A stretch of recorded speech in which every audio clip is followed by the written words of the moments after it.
રામ લક્ષ્મણને સીતાને જ્યારે વનવાસ મળ્યો ત્યારે પછી ફરતા ફરતા રામ લક્ષ્મણ સીતા અયોધ્યા મૂકીને શ્રેયજીને કાંઠે પહોંચ્યા.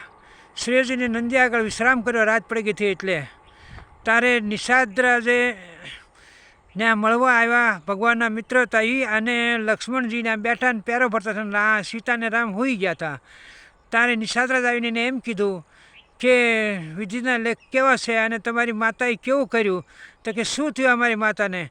તો કે રામને વનવાસ આપ્યો. તારે લક્ષ્મણજી એમ કીધું કે નિષાદરાજ તમારે આવી વાતું કરાય નહીં, અમારા ઘરનું ઓલું છે એમ સમજી લેવું ને, કંઈ અમારી માતા છે એટલે તમારાથી બોલાય નહીં, તમે મિત્ર છે એટલે કાંઈ નથી બોલતો. હવે આ સત્સંગની અંદર હું તમને એક આ જમાનાની વાત કરું છું કે આપણા ઘરમાં નાને મોટા ઓલામાં જો બાંધણ થયો હોય, કાંઈ વિવાદ થયો હોય અને બહારના માણસ કોક સારું બોલે ને કોક મોડું બોલે, ભેળવીને બે વાતું ભેળવીને બોલે, તો એમાં ઝઘડો વધે ઘટે નહીં. એટલે એ લોકોને પહેલાં જ કહી દેવાનું કે આપણે અમારા ઘરનું અમે સોલ્વ કરી લેવું, તમે વશમાં ન બોલો, આવી કંઈ રોકી દેવાનો તો તમારા ઘરનો ઝઘડો આગળ ના વધે અને ઘરનો ઝઘડો ઘરમાં જ સોલ્વ થાય. જય દ્વારકાધીશ.